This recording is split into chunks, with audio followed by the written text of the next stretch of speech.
அக்குநித்தி TV அன்பு நேயர்களே, உங்கள் அக்குநித்தியின் அன்பு வணக்கங்கள். அக்குபஞ்சர் மெரிடியன் டயக்னோசிஸ் அப்படிங்கிற தலைப்பில் தொடர்ந்து டயக்னோசிஸ் நம்ம பார்த்துட்டு இருக்கோம். இன்னைக்கு பார்க்க இருக்கக்கூடியது கேல்பிளாடர் மெரிடியன் என்று சொல்லக்கூடிய பித்தப்பை சக்தி ஓட்ட பாதை. நம்ம உடம்புல வயிற்றுக்குழியில் இருக்கக்கூடிய லிவருக்கு கீழே இருக்கிற கேல்பிளாடர் பித்தப்பைக்கான உயிர் சக்தி ஓட்டம் எங்கே தொடங்கி எங்கே முடியுது அப்படிங்கிறதுல அதோட பாதிப்புனால அந்த மெரிடியன் லைனில் என்னென்ன மாதிரியான நோய்க்குறிகளை பிரதிபலிக்கும் அப்படிங்கிறத பார்ப்போம். இப்போ வயிற்றுப்பகுதியில் இருக்க கேல்பிளாடருக்கான மெரிடியன் கண்ணுக்கு அருகில், அதாவது முதல்ல நம்ம ட்ரிபுலோமா மெரிடியன் கண் இமை, அதாவது கண் புருவம் வந்து முடிகிற இடம். இது கண் இமைகள் சேரக்கூடிய விளிம்புக்கு அருகில் தொடங்குது கேல்பிளாடர் 1 அப்படிங்கிற புள்ளி.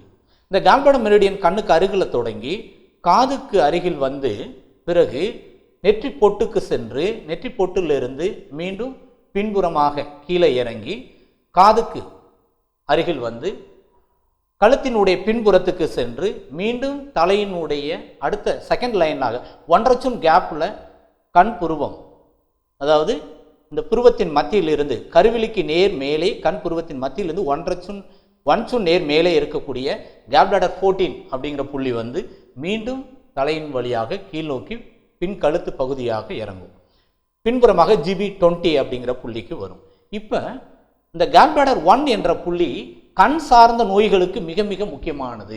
அதில் முக்கியமாக கண் எரிச்சல், வலி, அரிப்பு, கண்ணை சுற்றி கருவளையம் ஏற்படுவது, கண் வீக்கம் ஏற்படுவது, நீர்க்கோர்வை ஏற்படுவதற்கெல்லாம், கண் பார்வை குறைபாடு, கிட்ட பார்வை, தூர பார்வை என்று சொல்வதற்கெல்லாம் மிக மிக முக்கியமான ஒரு புள்ளி இந்த கேல்பிளாடர் 1. ப்ளஸ் கண் பார்வை குறைபாடு காரணமாக வரக்கூடிய தலைவலி. இந்த தலைவலிக்கு நாம் ஐ செக்கப் பண்ணிவிட்டு கிளாஸ் போடுவோம். கண்ணாடி போடக்கூடிய பழக்கம் இருக்குது. தலைவலிக்கு வந்தாலே எனக்கு கண்ணாடி தான் போடணும், கண்ணாடி கழட்டிட்டேன்னா தலைவலி வந்துடும், தலைவலி வந்தாலே உடனே கண்ணாடி எடுத்து போட்டுருவேன் அப்படின்னா அவங்களுக்கு கேல்பிளாடர் மெரிடியன் பாதிக்கப்பட்டிருக்குன்னு அர்த்தம். இந்த கேல்பிளாடர் மெரிடியனுடைய GB1 புள்ளியை நம்ம ஸ்டிமுலேட் பண்ணோம் அப்படின்னா அந்த தலைவலியும் சரியாயிரும், கண் பார்வையும் சரியாயிரும், தலைவலிக்கு கண்ணாடி போட வேண்டிய அவசியம் வராது. அவ்வளோ அற்புதமானது GB1.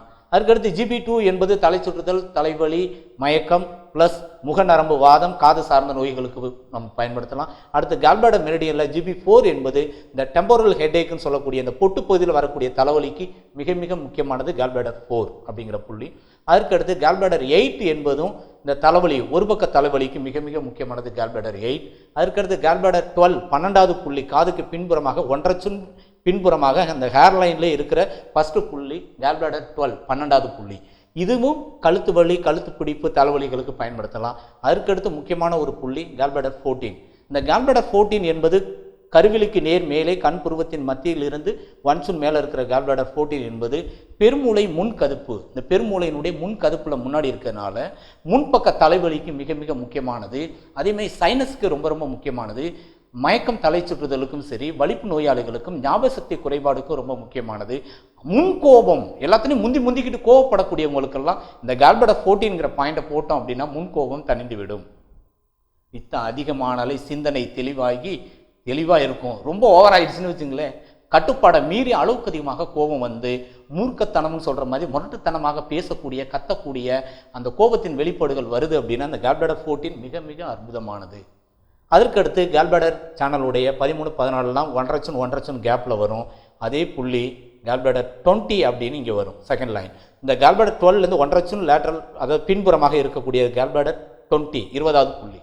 இந்த கேல்பிளாடர் 20ங்கிற புள்ளி பின்புறமாக கொண்ட தள்ளுது, நடக்கும்போது பின்னாடி கொண்டு போய் தள்ளுது, மயக்கம் வந்தால் பின்னாடி கொண்டு அடிக்குது அப்படின்னு சொல்லக்கூடிய மயக்கம், தலை சுற்றுதலுக்கும், கழுத்து பிடிப்பு, கழுத்து சுளுக்கு, கழுத்தெலும்பு தேய்மானம் வருவதற்கும், தூக்கமின்மை கரெக்டாக அந்த கேல்பிளாடர் மெரிடியன் பாதிப்பு இருக்கிறவங்க கண்டுபிடிக்கலாம். கரெக்டாக அதனுடைய கேல்பிளாடர் டைம் 11 to 1 கரெக்ட். அவங்க 9 மணிக்கு படுத்து தூங்கிடுவாங்க, கரெக்டாக 11 மணிக்கு அவங்களுக்கு முழிப்பு வந்துடும். 11 அல்லது 12 மணிக்கு முழிப்பு வரும். முழிப்பு வந்து இந்த 11 to 1 1 மணி 2 மணி வரை தூக்கம் வராது, பிறகு மீண்டும் தூக்கம் வரும். யாருக்கெல்லாம் அந்த 11 மணிக்கு மேலே முழிப்பு வருதோ அவங்களுக்கெல்லாம் கேல்பிளாடரில் ஏதோ பாதிப்பு இருக்குன்னு அர்த்தம். அதே மாதிரி 12 மணி வரைக்கும் எனக்கு தூக்கமே வராது, 12 மணி 1 மணிக்கு மேலே தான் எனக்கு தூக்கம் வரும் அப்படின்னாலும் அவங்களுக்கு கேல்பிளாடரில் ஏதோ பாதிப்பு இருக்குன்னு அர்த்தம். நல்லா தூங்குறவங்க அந்த டைமில் முழிப்பு வந்தாலும் அந்த உறுப்பு பாதிக்கப்பட்டிருக்கு. அந்த உறுப்பு சக்தி ஓட்ட பாதை முடிகிற வரை எனக்கு தூக்கமே இல்லை அப்படின்னாலும் அந்த உறுப்பு சார்ந்த பாதிப்பு, பலகீனம் ஏதோ இருக்குது, அந்த உறுப்பு சார்ந்த நோய்கள் வர வாய்ப்பு இருக்குது அப்படின்னு அர்த்தம். அப்போ கேல்பிளாடர் 20 புள்ளிக்கு அடுத்து இதே கேல்பிளாடர் 20 என்பது தூக்கம் குறைபாடு சார்ந்ததை தாண்டி மனநல பாதிப்புகளுக்கு ரொம்ப ரொம்ப முக்கியம். அது என்ன மனநல பாதிப்பு அப்படின்னா, சித்த பிரம்மை தானாக பேசக்கூடியது, தானாக புலம்பக்கூடியது, அளவுக்கு அதிகமாக கவலைப்படக்கூடியது, அளவுக்கு அதிகமாக கோபப்படக்கூடியவர்கள் தான் இந்த கேல்பிளடர் 20 மிக மிக வரப்பிரசாதமான ஒரு புள்ளி. குழந்தைகள் அதிகமாக அதாவது ரொம்ப அடம் பிடிச்சி கத்தி தூங்க விடாமல் நைட்டெல்லாம் விடிய விடிய விடிய அழுதுகிட்டே இருப்பாங்க. அந்த குழந்தைக்கெல்லாம் அந்த கேல்பிளடர் 20 அக்குப்ரெஷர் கொடுத்து தடவி விட்டிங்கன்னா அழகாக தூங்கிடும். அந்த குழந்தை தோளில் அப்படி போட்டு தடவி கொடுத்து இந்த புள்ளியை மட்டும் மசாஜ் பண்ணி விட்டிங்கன்னா அழகாக தூக்கம் வந்துடும். நல்லா தூங்கிட்டு இருக்கும், திடீர்னு வறண்டு கத்தி விடிய விடிய தூங்க விடாது. அந்த மாதிரி அழுகக்கூடிய குழந்தைகளுக்கு GB20 அப்படிங்கிறது மிக மிக வரப்பிரசாதமான ஒரு புள்ளி. அதுக்கடுத்து கேல்பிளடர் 21, இந்த தோள்பட்டை, கழுத்துக்கும் தோள்பட்டைக்கும் மத்தியில் இதனுடைய உச்சியில் இருக்கக்கூடிய இந்த புள்ளி என்பது கேல்பிளடர் 21 அப்படிங்கிற புள்ளி. இந்த கேல்பிளடர் 21 அப்படிங்கிறது ஒரு லேடிஸ் பாயிண்ட் அப்படின்னு சொல்லுவோம். ஏன் லேடிஸ் பாயிண்ட் அப்படின்னா, லேடிஸ் போடக்கூடிய அந்த ஹேண்ட்பேக் ஒரு காலத்தில் போடுவாங்க, இப்போ எல்லாம் ஹேண்ட்பேக்லாம் போடுறது இல்லை. இந்த ஹேண்ட்பேக்கோட அந்த கிளிப் இந்த இடத்துல டச் ஆகக்கூடிய இந்த இடம் அப்படிங்கிறது தான் இந்த புள்ளியோட லொக்கேஷன் அப்படின்னு சொல்லுவோம். இது இந்த புள்ளி தூண்டப்பட்டால் அவங்களுக்கு மாதவிடாய் தொடர்பான பிரச்சனைகள் வராது.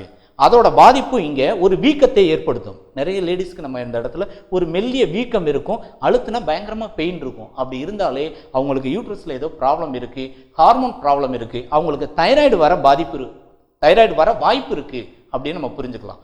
இந்த ஒரு புள்ளி அக்குபஞ்சரில் எண்டோக்ரைன் பாயிண்ட் அப்படின்னு சொல்லுவோம், நாளமில்லா சுரப்பி புள்ளி.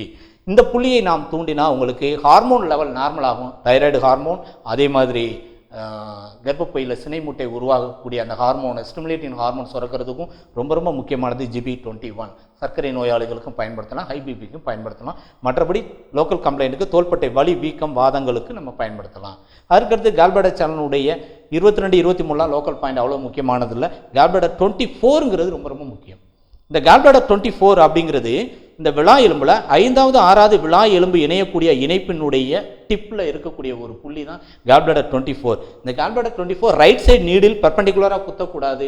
அது பித்தப்பையில் குத்த வாய்ப்பு இருக்குது. பித்தம் கசிஞ்சிச்சுன்னா உயிருக்கே ஆபத்தாக முடியும். உள்ளே இருக்கிற உறுப்புகள்லாம் அழுகி போயிடும். அதனால் ரைட் சைடு நீடில் போடக்கூடாது, லெஃப்ட் சைடு நீடில் போட்டால் நல்லது. ஒருவேளை ரைட் சைடில் போடுறதுன்னா தோலில் சூப்பர்ஃபிஷியலாக போடணுமே தவிர பெர்பெண்டிகுலராக உள்ள கேல்பிளடர் உறுப்பில் போய் குத்துற மாதிரி போடக்கூடாது. ரொம்ப ரொம்ப முக்கியம். இந்த இடத்துல தொட்டு பார்க்கும்போது வலிக்குது அப்படின்னு சொன்னால் அவங்களுக்கு கேல்பிளடர் ஸ்டோன் இருக்க வாய்ப்பு இருக்குது, அல்லது புண்ணாக வாய்ப்பு இருக்குது, அல்லது பித்தம் அதிகமாக சுரந்து இருந்து கேல்பிளடர் வீங்குவதற்கு வாய்ப்பு இருக்குது. சம்திங் கேல்பிளடரில் ஏதோ ஒரு நோய்த்தன்மை இருக்குது அப்படின்னு அர்த்தம். அதனுடைய அலாரம் பாயிண்ட் அது கேல்பிளடர் 24 அப்படிங்கிற புள்ளி.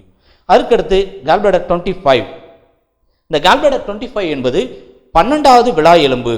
அக்குளுக்கு நேர் கீழே, அக்குள்லேருந்து நேர் கோடு போட்டு இந்த 12வது விழா எலும்பை தொட்டுக்கிட்டே வந்தீங்கன்னா கடைசியில் முடியக்கூடிய தொங்கு விழா எலும்புன்னு சொல்லக்கூடிய 12வது விழா எலும்பினுடைய நுனிப்பகுதியில் இருக்கக்கூடிய ஒரு புள்ளி தான் கேல்பிளடர் 25.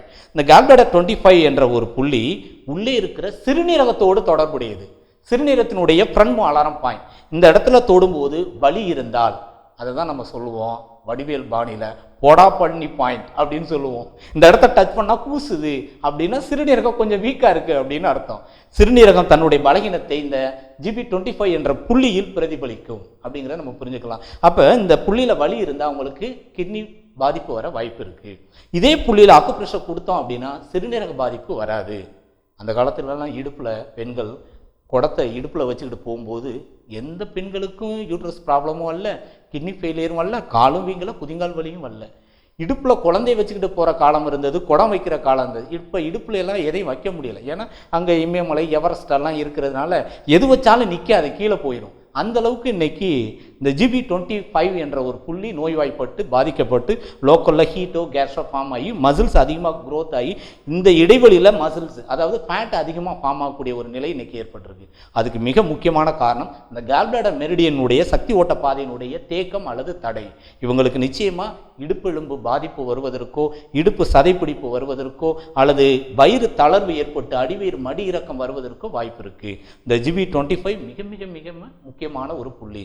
கேல்பிளடர் 25 பார்த்தோம். அதுக்கடுத்து 26, 27, 28 என்பது அடிவயிற்று பகுதியில் இருக்கக்கூடியது. இதுதான் வயிறு தளர்ந்து போகாமையும் மடி இறக்கம் வராமல் இருப்பதற்கும், கர்ப்பப்பை நீர்ப்பை இறக்கங்கள் அல்லது குடல் இறக்கம் வராமல் இருப்பதற்கும் மிக மிக முக்கியமான புள்ளி இந்த அடிவயிற்று புள்ளியில் இருக்கக்கூடிய GB26, 27, 28. அடுத்து 29 என்பது லோக்கல் பாயிண்ட். GB30. இந்த GB30 என்பது நம்மளுடைய பெட்டக்ஸினுடைய சைட் வியூவில் அலோபதியில் இன்ஜெக்ஷன் போடக்கூடிய இடம்.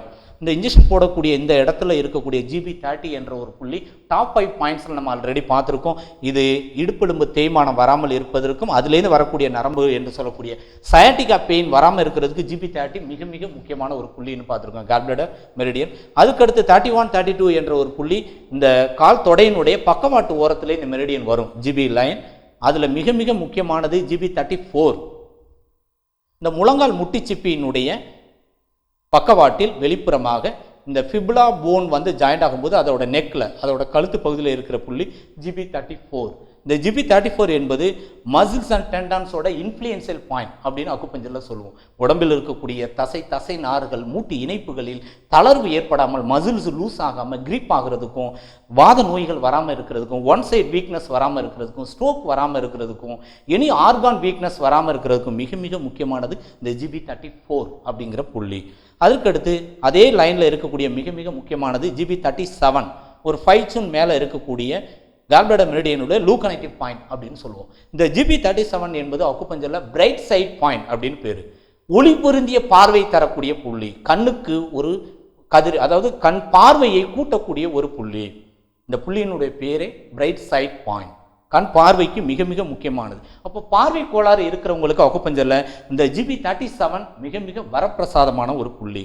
அதுக்கடுத்து அதே GB லைனில் GB40. இந்த கால்பிளடர் 40 என்பது இந்த இடத்துல யாருக்காவது ஒரு ஊமை வீக்கமாவது ஒரு ஸ்வெல்லிங் எப்படி கண்ணம் புஷ்ஷுன்னு இருக்கும் அந்த மாதிரி ஒரு வீக்கம் இருக்கும். அப்படி இருந்தால் அவங்களுக்கு இந்த ஒன் சைட் வீக்னஸ் வர வாய்ப்பு, அதாவது தலைவலி இருக்குது, கழுத்து வலி இருக்குது, தோள்பட்டை வலிக்குது, இந்த கை மரத்து போகுது, அப்படியே விழாவெல்லாம் பிடிச்சி இழுக்குது, கால் ஒரு பக்கமாகவே கை கால் மரத்து போகுது டாக்டர், தலையிலேருந்து ஒன் சைடாக தான் எனக்கு பிரச்சனைன்னு சொன்னால் அவங்களுக்கு இந்த இடத்துல அழுத்தி பாருங்கள்.